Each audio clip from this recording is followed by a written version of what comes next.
All right, I got Dave Conway on the show. He is the master mindset mentor. Dave, welcome to the show, brother. Thank you so much, Joel. I'm excited to have you on, man. I've had a lot of people talk about manifestation, law of attraction, all this stuff, but something tells me you're a little bit different and you do things differently. And so I want to know. I want to know how to manifest because everybody, and I know this is your specialty, manifesting wealth. And I think that's probably the biggest thing. Everybody wants to serve with purpose and reach their higher purpose, whatever that is. But a lot of people I know, and myself included, want to master wealth because we know wealth is going to give us freedom. Talk to me though, before we even go there, talk to me about your story and just like how you got started with this. Cause my understanding is you were a carpenter making like $5,000 a month. And now you actually make like triple that and you're teaching others to do the same. So talk to me about like humble beginnings and just how you even got here, man. Yeah. Well, it's a heck of a lot more than triple. Oh, beautiful. I just threw that number out. Dave, what is it? Can we ask you, what is it? Well, it's over 500,000 a month now in this Amazing. space. So it's over 100x. Wow. So I guess 100 times more. But that's really not what it's about. Sure, you can look at my story and say, oh wow, good for him. But I'm different. But the truth is, we're not different. We all we appear different. We might have different bodies, different skins, different genders, different eye color, different hair color. But what I've learned in my life is actually inside we're actually all the same. So there's only one creative process in life, and we all are under the rules of this creative process. And as we can start to understand this creative process, we can start to alter our life. But my journey starts a little bit before I was a carpenter. So I truly do believe I'm a blessed man. I really do. My whole life, I always was interested in what was behind people, behind something. And I intuitively would recognize if somebody was like trustworthy or not. So this kind of obsession was from a very young age. And I used to get in trouble at school. I used to get suspended all the time. And, because there'd be some teachers I would trust and some teachers you just knew they weren't good people outside of the school. You could just feel it. Yeah. So I wouldn't listen to some and I'd listen to others. And this used to get me in trouble. But I was always obsessed with like, what is at the back of things? And not necessarily in a scientific way. I never would have like connected myself scientifically to something, more like in an intuitive way. But as I've grown older, I'm 39 years old now. I would consider myself a mental scientist. I like taking ideas into the laboratory of the mind and playing inside there and seeing what the input produces as an output. And my mom, when I was 18 years old, said, "Hey, there's some man speaking at the Travelodge Hotel in our city," and it was the first, last, and only time this person was ever in our city, which is interesting in itself. And I remember like it was yesterday. I was sitting about 4 rows back, 3-4 seats in, and I'd never heard anybody talk like this. It was a 2-hour presentation from this gentleman, and that gentleman's name was Bob Proctor. And this was before The Secret. This was in 2002. And I just instantly fell in love with it. I'd had a lot of teachers in my life up till that point, as we all did by the time you're 18. You've had influences from your parents. You've had influences from your friends' parents, from coaches. I used to play a lot of soccer. And I never had anybody talk like that before. So that started a journey, I guess, of curiosity, discovery. Now, the wild thing is, when I first started hearing the word manifestation, I'll be very honest, like I hated it. Like, what a crock of, can we say Yeah. SHIT on this? Yeah. Oh, okay. What a crock of shit. That's such bullshit. And I'll never forget this. Bob Proctor used to say, "Tell me what you want and I'll show you how to get it." And I said, "Oh my God, man, give it a rest. How the hell can anybody say that?" You see, that's not the world that I came from. The world that I came from was work your ass off. It might work out sometimes. And then generally when you do get it, you probably erode it and lose it anyway. So it was a grind, right? Like life was a grind. And I think when you start to talk to people, it's more and more of a grind. My friend texted me this morning and he said that he writes so freely and thinks so freely in the morning when he's like sitting with his morning coffee and stuff like that. And I said, yeah. I said, well, it sounds like the gates of heaven open up to you. And then when you go out and meet actual people in the world, the gates of hell open up. Everything else just like turns on you. Yeah. So I actually spent 15 years without any success. I was around personal development. I was what I would call like a closeted personal development person. And after 15 years, I actually became a very frustrated individual. Very, very frustrating. It was not working for me. I had been into spiritual sciences, religions. I'd been going to church every single day, all kinds of things to try and get a deeper understanding. But I was unable to move bigger ideas into my physical world. And that really started to get frustrating in 2015. So I was about 13 years into it at this time. And I had this feeling inside, like something bigger for you, like there must be something bigger. There must be something bigger. And to be honest, there was no ideas connected to it. I just had a feeling, and I know I'm not the only person in the world. You know, if your listeners sit and ask themselves right now, you know, do I feel like I'm destined for something greater? And go ahead and you can ask yourself that. Like, do I have a feeling like I'm meant to be doing something bigger? Like I should be expressing at a bigger degree? And stay tuned in this podcast, because I'm going to tell you exactly what that is, because that is what being a human is. That's the purpose of your podcast, that expression you want to expand. You've had some amazing guests on here. And I also want to say to you too, I've listened to a few of your podcasts, and all of your guests seem to be having a lot of fun. Like they're into whatever they're into. And anyway, I lived with that feeling for 2 years, and I started to become a very frustrated, angry person. And at the time I was a carpenter, which was a profession I fell into at 21. And I never liked it, never resonated with it.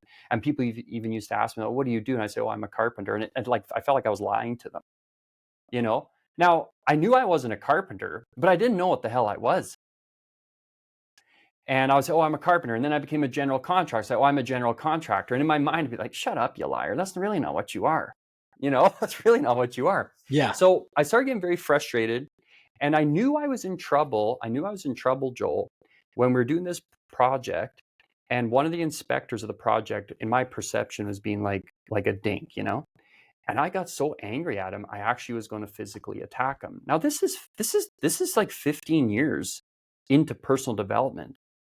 And by the way, Dave, if I may interject, people in Canada don't fight, from what I understand, too, right? No, just Ty Domi, man. Just the It's a the lot Maple of Leafs. yeah. Don't you know? Like no one's actually throwing a fist. Like that's People don't unheard of. know.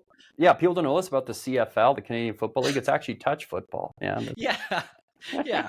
So you must have been pretty angry for this to happen. I was very angry, and one of my guys ran out of the building, and he actually had to physically pull me back. Now, that shook me up really bad, because I knew better. And I think there's many of us in this situation. I know that my story is not unique. I know that it's not unique. We all know better, but we don't necessarily know how to do better. And I knew I was in trouble when that happened, because I knew better. Like I knew a lot. I had been studying for a long time. And here I am, completely out of control. So this idea floated into my mind at that. And the mind said, I wonder if Bob Proctor's still doing his thing.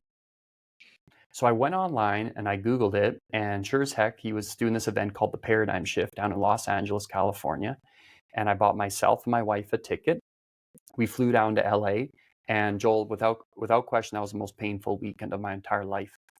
I'd realized that I had been failing in like integrating any of the ideas into my actual belief system.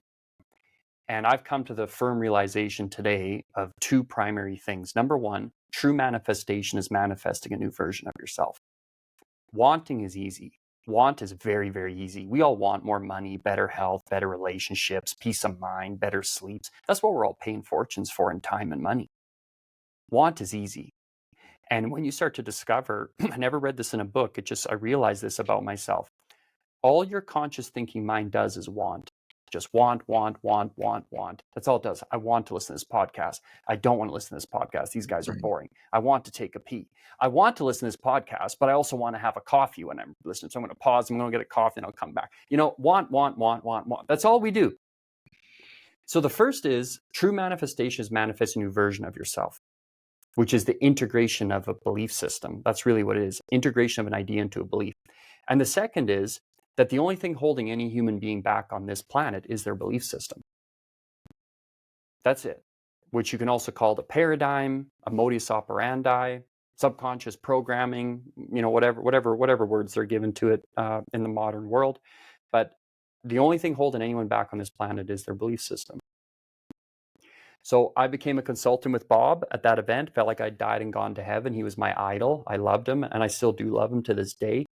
And within my first year, my income went from $5,000 a month to $65,000 a month.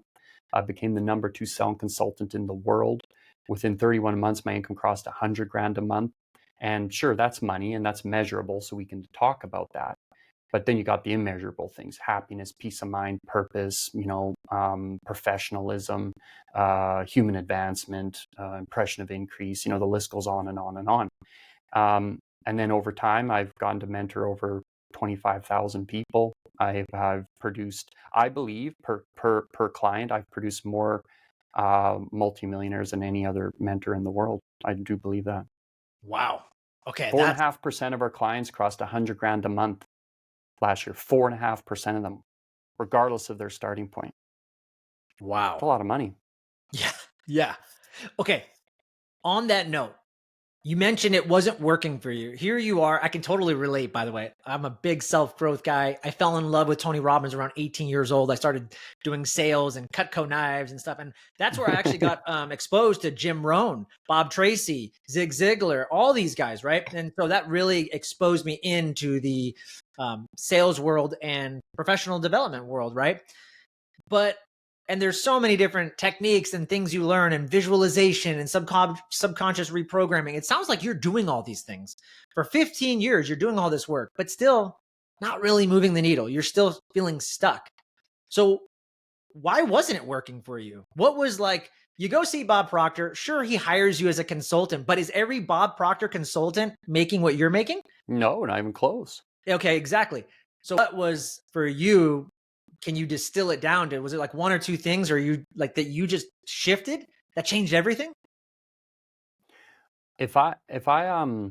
Yes. So if you were to ask, like, what's the greatest thing Bob ever taught you? Yeah. There's hundreds of them, but the first thing is he taught me how to set goals. So I know in the world, like, there's all kinds of goal setting techniques, and there's SMART goals and all these different ways, like incremental gains and things like that. And that's good. And that's fine. That's not how Bob taught goal setting. So what he taught was fantasy goals. So you've got knowing goals. So that's where, let's say you have a great year this year and you're in $200,000, and that was your goal, and that's a great year. So then you're like, this is kick butt, man. Like, wow. Like, if I could just have another 200 grand a year, this would be a great year. So that's a knowing goal. Well, in my opinion, it wouldn't really constitute a goal, because there's no growth involved in that. You don't actually have to learn anything. You just have to do whatever you did again. Okay, so that's a knowing goal. Then the next kind of goal is thinking goals. So a thinking goal is where you sort of lay it out. You're like, well, if I do this and I do that, you'll see this with lots of people. They'll go to great sacrifices to, well, if I do this and I stop smoking, and then I get a job at the Dunkin' Donuts at night, and I do this and I do that, and then I do this, and I'm really like, and a lot of people do this with fitness goals. That's why a lot of people can't embody their fitness ideals either, or their weight ideals. There's all kinds of reasons. But that's all thinking goals. Now, what we need to understand is that both those kinds of goals are born out of the intellect. So there's no real emotional like trigger or inspiration. There's no inspiration in those kind of goals. The third kind of goal is fantasy goals, to really sit down and ask yourself, what do I really want? Like, what do I really want? And as you go out there and spend time, the great Earl Nightingale said, to get your goal, he said, I wouldn't be unwise if you spent an hour, a day, a week, even a month, figuring out what you really want and what your goal is. Why would he say give an entire month to something like that? It must be very important. It must be important. So as I started to set bigger and bigger goals, that's when my life started to change. So I'm a big believer in setting goals that truly inspire you. You know, Bob used to say all the time too, if you know how to reach your goal, it's not a big enough goal. The purpose of a goal is to harmonize yourself with the universal laws. The purpose of a goal is to tap into potential. A lot of people talk about human potential. Well, where is it? Is it behind your ear, up your nose, like between your toes? Where is human potential? Like, where do you find it? Where is this potential? Yeah. And most of us are not finding. Now, we all intuitively know that you have potential, but where do you find it? It's lying inside your goals. Yeah. Wow. Yeah. I was just thinking too. I mean, you see all these smart measurable goals, right? And part of that SMART acronym, it needs to be measurable. It needs to be attainable. It has to fit this rubric. But now as I'm hearing you talk, that's probably how most of us are taught to create goals. But that ain't a fantasy goal, because a fantasy goal, you actually have to probably do something the opposite or even drastically different to get to that fantasy goal. That a SMART goal is going to keep you pigeoned to like these tiny metrics that have to be measurable week over week. Right or wrong? Or how do you see that?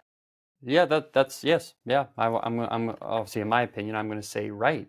Well, Because your opinion matters, Dave, because again, you're making hundreds. You're talking about hundreds of thousands a month, right? For that you're doing for some yes, people. I mean, most people would love to make that in a year.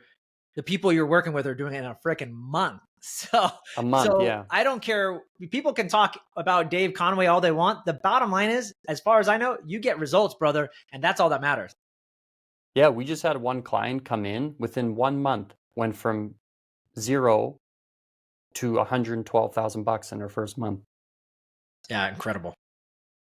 So most people, they operate out of the left hemisphere of their brain. So they use their reasoning faculty. Most goals are born out of logic. But we don't live in the world of the logical. We live in the world of the dreamers. In the right brain is the faculty of the imagination. Our imagination is the direct link to the infinite power, into the universe. Your imagination is hooked up to the infinite power. It's also hooked up to your 5 senses, and it's also hooked up to your belief system or your paradigm. So your imagination is fighting 3 fronts at all times. So you have to suspend your belief system or your paradigm and just ask yourself, what do I really want? Really let yourself dream. And as I started to do that, this is what I was failing in all those years. I wasn't dreaming. I was just doing, and I was learning, but I wasn't actually like expanding. And then I was on a call with Bob once, and he very casually said, "Oh yeah, I changed my self-image 4 times." And my intuition went off like the 4th of July. It was like, like, hey, interrupt him, pull this. What does he mean? So I actually jumped on. I said, "What do you mean by that?" And he said, "What do you mean by what?" I said, "About the self-image." He said, "Oh yeah, I've changed my self-image 4 times." Now, what he meant by that was that there was 4 different Bob Proctors on the earth. You see, the only reason, Joel, that we ever set these kind of goals is then to ask ourselves, who is the man, woman, or person that is naturally producing them? See, every goal that we set contains a life. Every goal we set contains a life. Every idea is either expanding your life or restricting your life. Every idea. So when you go out there, you need to ask yourself, who is living like that? And then you spend the rest of your day embodying that person, integrating that belief system. Now, my mother's not going to like to hear this because she's a staunch Catholic. She's not going to like to hear this. So hopefully she doesn't hear this podcast. So I, after that call, I went up into my bathroom and I looked myself in the mirror and I actually asked myself, I said, who the hell do you think you are? Eyeball to eyeball with myself in the mirror. Who the hell do you think you are? Why do you believe this and not that? Why does this person bother you and that person doesn't bother you? So what I did was, when I went to bed that night, I got rid of Dave Conway. There was no Dave Conway. He wasn't a Catholic. He wasn't nothing. And in the morning when I woke up, I took a pen and paper out and I start to write out. I still do this to this day. Here, I'll still do this to this day. Okay. And I start to write out the man I wanted to be, his belief systems. And then for the rest of the day, I would endeavor to be that man, to make decisions like him, to act like him, to give like him. And then at nighttime, win, lose, or draw, I would go to bed and I'd get rid of Dave Conway. I'd kill him, get rid of him. And in the morning, I'd wake up again and I'd fill my mind with Dave Conway. Through this process, my income went from $5,000 a month to over $100,000 a month. Now, I did this process for close to 31 months. Was it worth it? Oh, I think so. I think it was. And if my mom asked me, are you Catholic? My answer would have to have been no. No belief system. I didn't want anything to do with anything that anyone gave me. I wanted to become a self-determining person. So when I would see somebody, let's say I liked something in you, Joel, I say, that's really cool. I'm a psychological kleptomaniac. I'd just take it. I'd build it into this. I'd build it into the identity. And that's how I started to change my life. So every day you would write the identity, persona, or that you wanted to create, that you wanted to manifest, essentially, right? All the qualities Bingo. of that person. And sometimes you might take things away or add things. Is that right? That's right. So I'll say it again. True manifestation is manifesting a new version of yourself. So has anybody here ever been like to a restaurant or with friends? Unless you got those like skinny friends, those dang skinny friends. And let's say you carry a few and you're like, damn it, like how the hell are they just eating salad, or how the hell are they just eating like that? Like, this is crazy, but they naturally do it. Do you know how like when people like, let's say you have a person that's a Democrat, a person that's a Republican. It's like, well, one side thinks the other side's mad and the other side thinks the other side's mad. You see, we don't relate. So we don't understand that that's their belief system. So when we go to set goals, we work too hard. So what we're trying to do is we're trying to bring our mediocre self, and we believe we've been programmed to work towards it. That's not how you do it. You create the person that is naturally producing that. So that friend that naturally orders a salad and naturally doesn't clear their plate, while you're the person that can't prevent themselves from ordering a burger and fries and over consuming it and then a dessert. You see, you naturally are producing all your results. Every person on this planet is naturally producing their results. When people go to set goals, what occurs to them is that what they're trying to do is they're trying to do things that are unnatural to them. So they're working so hard. Like if I take this piece of wood and I hold it out in front of me, in time, this piece of wood's going to weigh like 10,000 pounds because it's going to start to drop down, right? So if you hold your hand out long enough, that is the human will. You cannot use the human will. You have to start to enter into a divine will, into a will of the person that is naturally producing that goal. So when you go out and you set that huge goal, you say, who's the person that is naturally producing it? And you just, every day, you just start embodying that person. You'll feel like you're going insane. Dave, I love this because it reminds me, there's a quote from James Clear, the author of Atomic Habits that everyone knows very well. But he talks about this idea that your habits, you have to build these habits into place, but eventually your habits just become your identity, and the identity takes over. But almost what I'm getting from you, like that's actually a slower way to do things. Like, let's just jump to the identity piece, what we want, and those habits will just follow. Like if I want to create this awesome, wealthy person, I've got to imagine like, well, what does that person do? And my habits will follow. It almost seems a little bit different. Yeah. And yours actually seems like a shortcut to getting there, instead of like every day I'm going to wake up at 4 a.m. and meditate and then do this. No, don't do that. Yeah. Like, don't do that. Like, that's too much work. It's way too much work. You're blowing my mind. Like, why am I wasting all my time doing this? You are wasting your time doing it. Yeah. That's right. Yeah. 100%. I wasted 15 years of my life doing it. Never worked. Never worked. So, for example, if we're going to talk about habits, let's understand what a habit is. No one's ever seen a habit. You've seen the expression of an idea, but no one's ever seen a habit. Oh, you seen habit? No, I never seen habit. What you see, what a habit is an effect.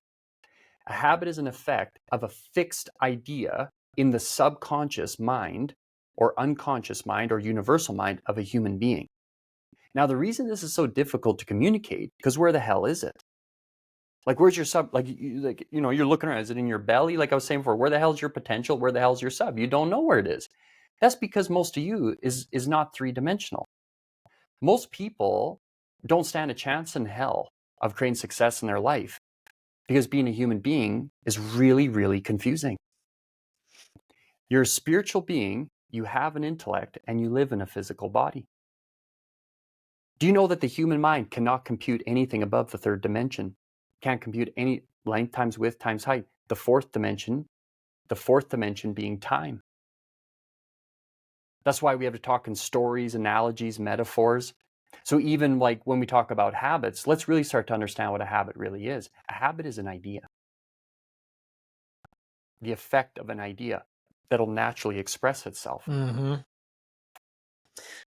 So what if you go out, like if you look at nature, okay, what you'll realize in the universe and nature itself, let's talk about the earth. We could talk about the universe too. They all operate by the same laws. You'll never walk out in the garden and bend down and talk to a little blade of grass and be like, hey, little blade of grass, how's your day today? And the blade of grass is like, for shit's sake, just try to bitch being a blade of grass today. It's not going to do that. We are the only creatures that struggle. The grass is not struggling growing into a blade of grass. The oak tree isn't struggling becoming an oak tree. You'll never walk out in nature. Anybody ever walk through the forest where when the roots of the rock start to go around, or the roots of the tree go around the rock? You're never going to see a rock being like, oh, piss off, man, get out of my place. And then the roots like, well, let me in. Like, that's not what's happening. The water doesn't struggle being water. The bird doesn't struggle flying. Well, you and me are the only ones that struggle, because you and I have been given the godlike ability to create our own life. We're the only creature that's disorientated in our environment, the only creature, because we can create our own. We do it through our belief system. So when we start to talk about a belief system is a multitude of habits fixed in the subconscious. So what you need to start to do, you don't need to work your way anywhere. You need to relax into the idea. You need to relax. You need to get comfortable with the ideas of being what you want to be. That is so good.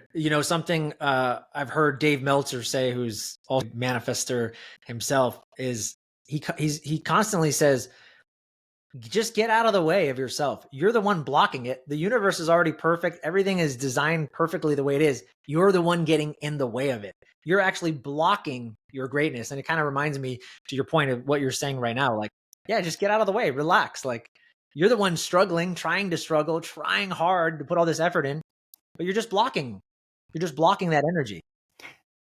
But we even got it. Let's even go even further, man. Let's go even further. Let's go deeper.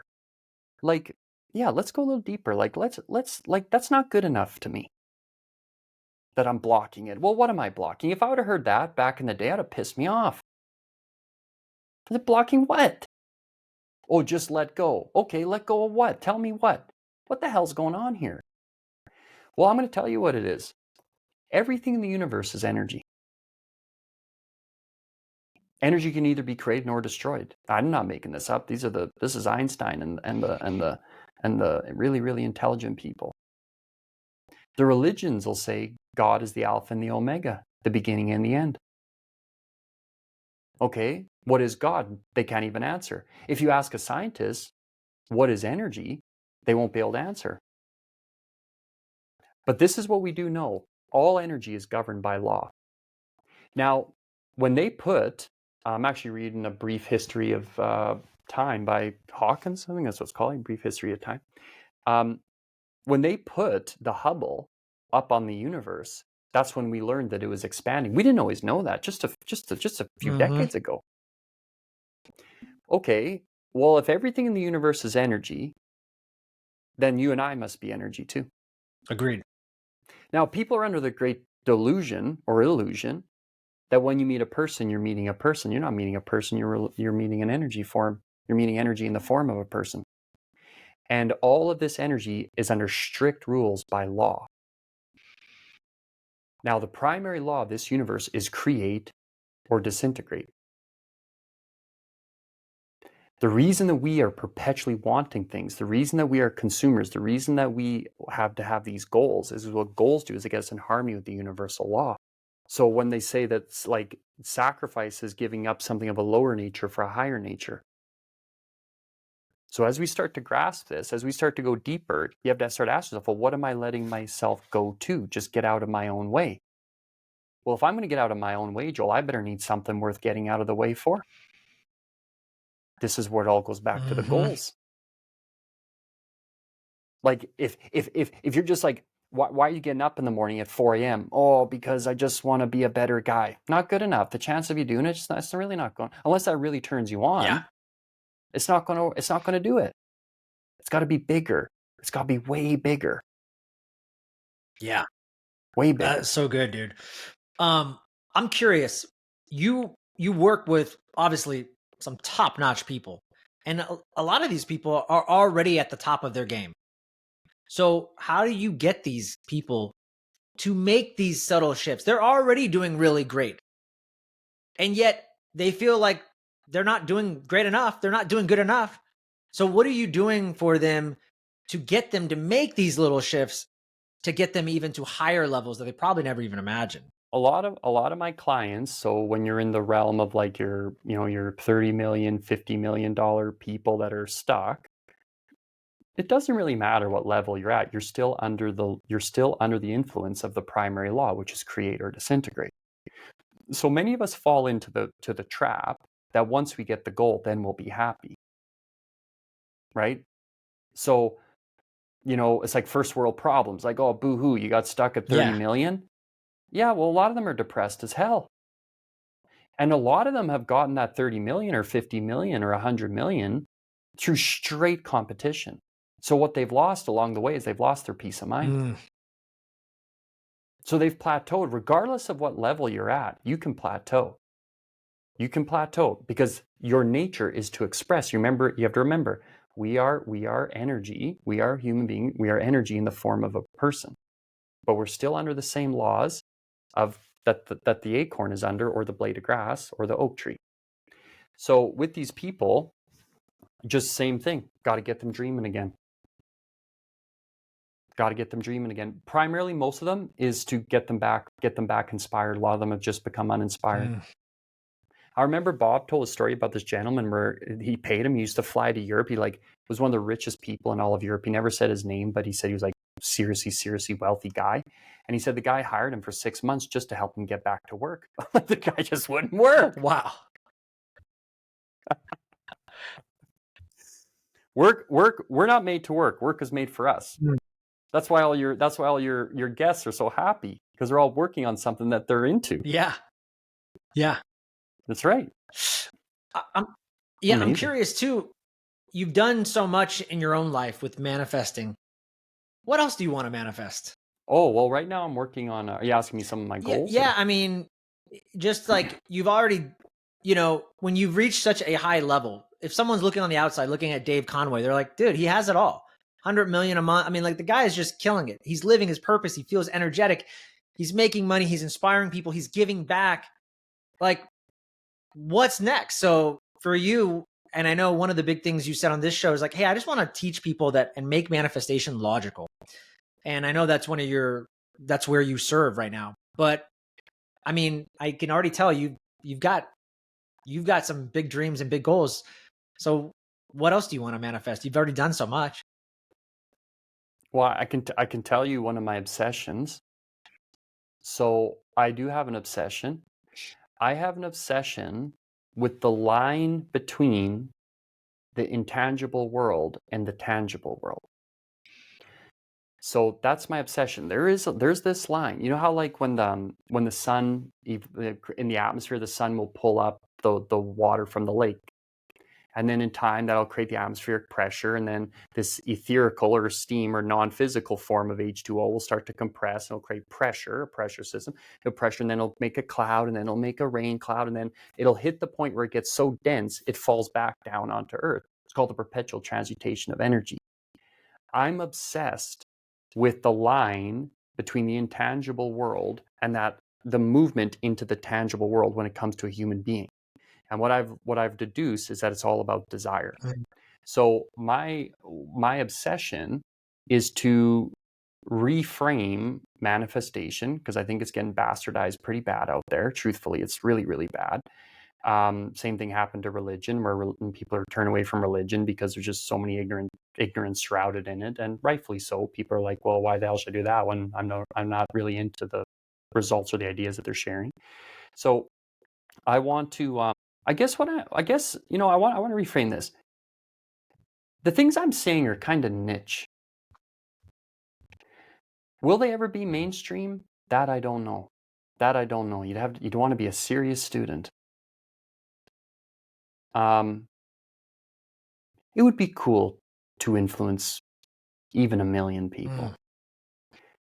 But genuinely, I'm not really into just throwing a sprinkle on top. Like real shift, like real true shift, where a person actually knows how to take control of their life. A person actually knows where to go inside. Like to learn that I can go inside and change my life. Yeah. So all I can answer your question, Joel, is that I just want to manifest a better instrument to express the understanding that I have been blessed to receive. Yeah, man. That's really my main Yeah. thing. That's I'm really indifferent to yeah. much else, to be That's honest. awesome. I get that about you. Any exciting projects that you're working on right now that you're excited about? Yeah. We have a thing called the 21-day manifestation challenge. So if anybody here is interested in refining their imagination and refining their focus and their will and their ability to focus on specific ideas, we have a real kick butt challenge on our website called the 21-day manifestation challenge. It's a 21-day process that will help you deepen your understanding of how to actually bring the good that you desire into your physical life. Because the key is you can get it mentally, then you got to get it emotionally, and then you got to move it out into the world.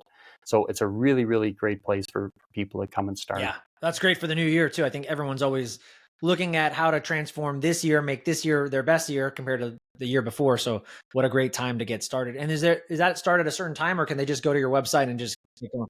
Anytime. Awesome. Yeah, they can go to the website, go conway.consulting, then 21-day manifestation should be in there, and just click on that, get in, totally free. And I think all it costs you is your email.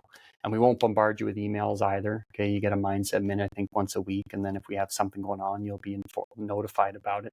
But yeah, to start to explore the idea of moving ideas into form, because the truth is that's all you're doing anyway. Yeah. That's all we're doing as human beings, is just taking a darn thought and trying to move it out into the physical world. Well, I'm telling you here now, there's a process to do it, and you can refine your ability to do that process. Yeah. And one of the things that you mentioned earlier that I was just thinking about, it's so interesting because success looks different for everybody. And if we're just looking at wealth specifically, you work with some very high end wealthy people, but a lot of them, I didn't even think of this, they got there through different methods or routes. Some of them, like you said, just through their competitive nature and willpower to get there. But that only takes them so far.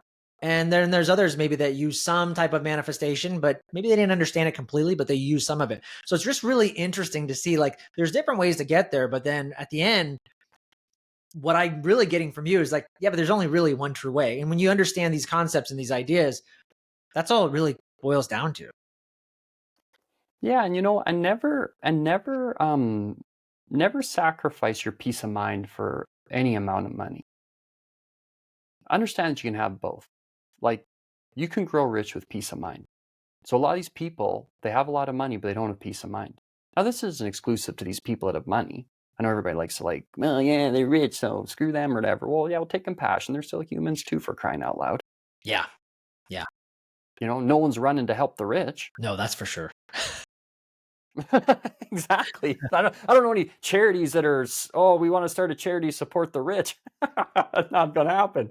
But lots of them are suffering. Lots of them are suffering. Lots of them. There's lots of people that are suffering. And it doesn't matter what level you're at in life. These ideas can be used, and a lot of people suffering. So, grow rich with peace of mind. Learn how to relax into the ideas. Start to build a new identity. And go all in on it. Go all in. And win, lose, or draw.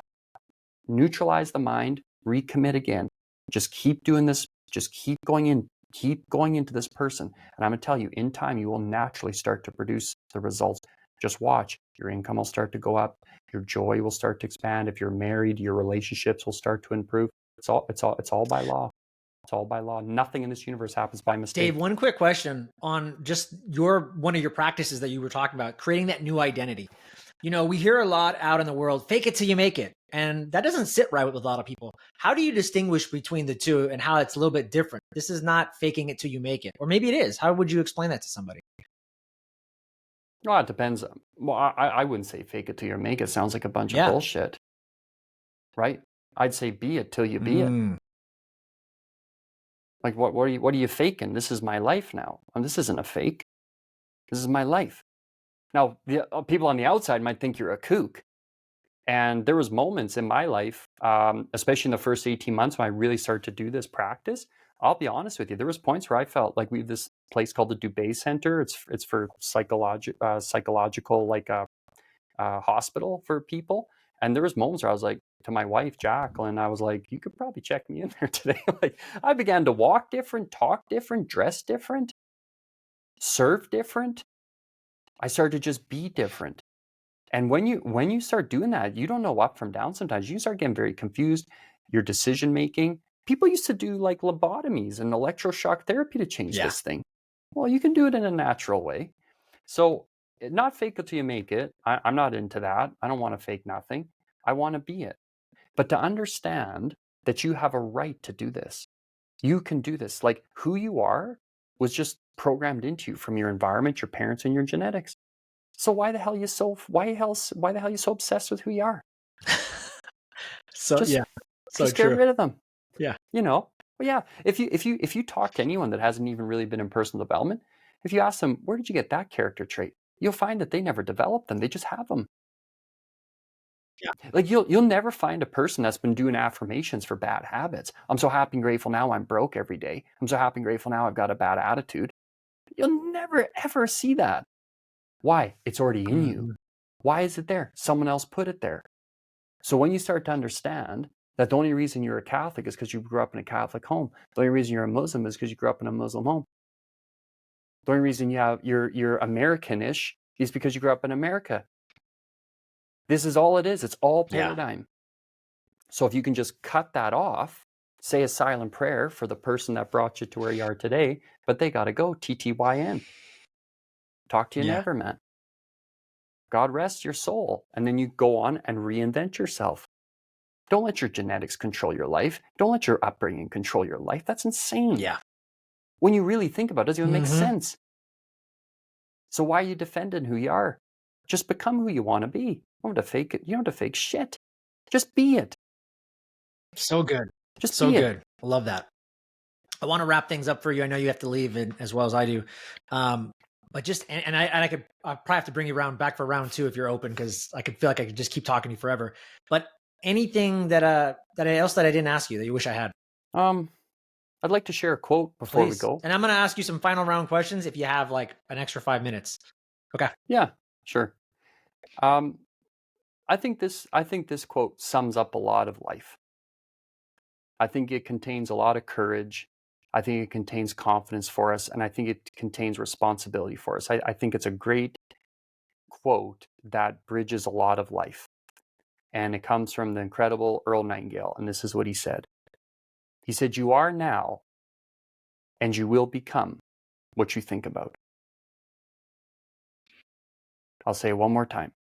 He said, "You are now, and you will become what you think about."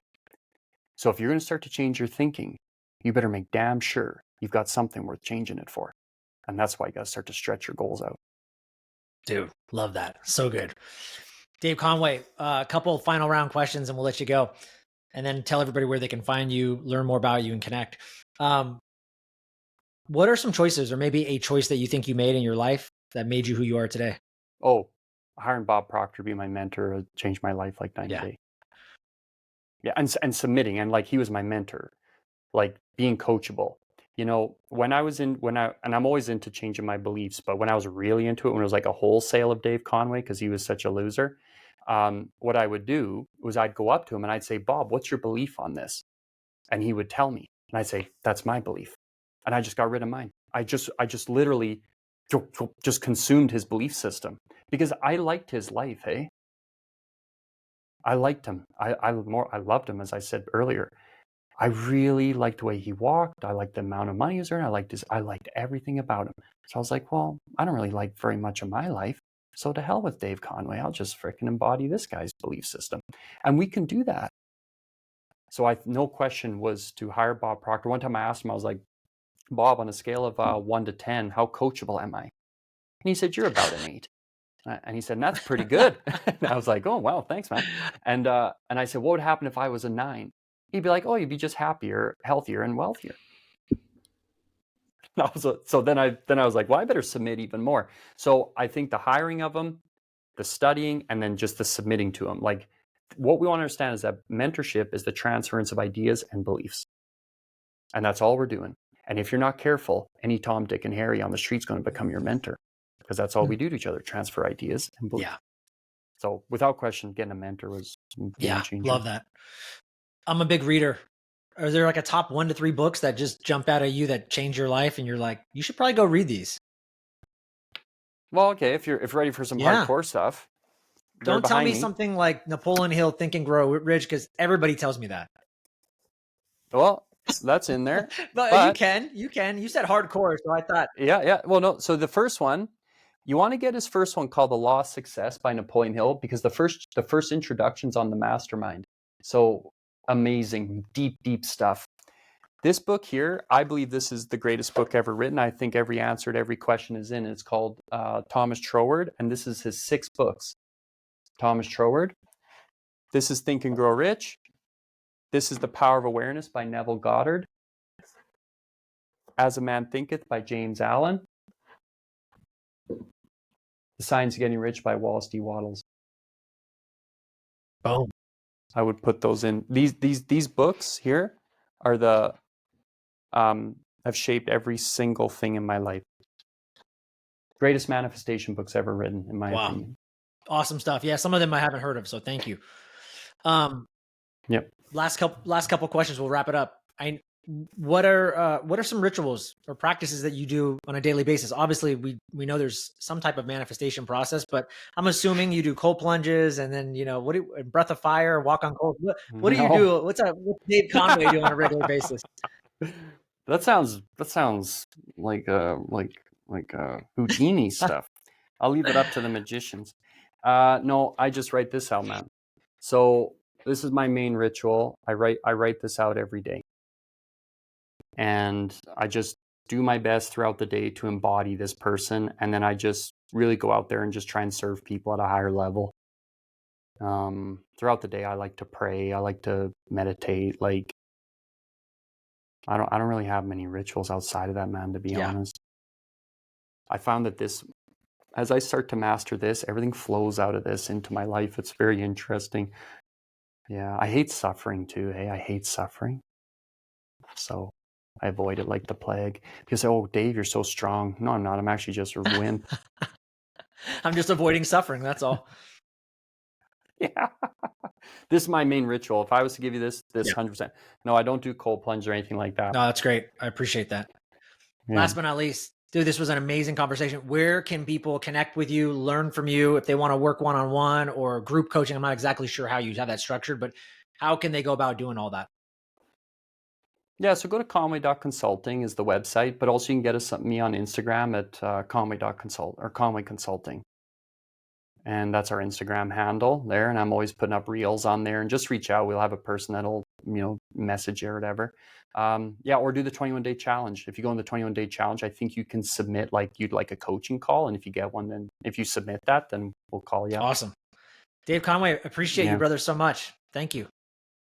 Thank you. Thanks, Joel.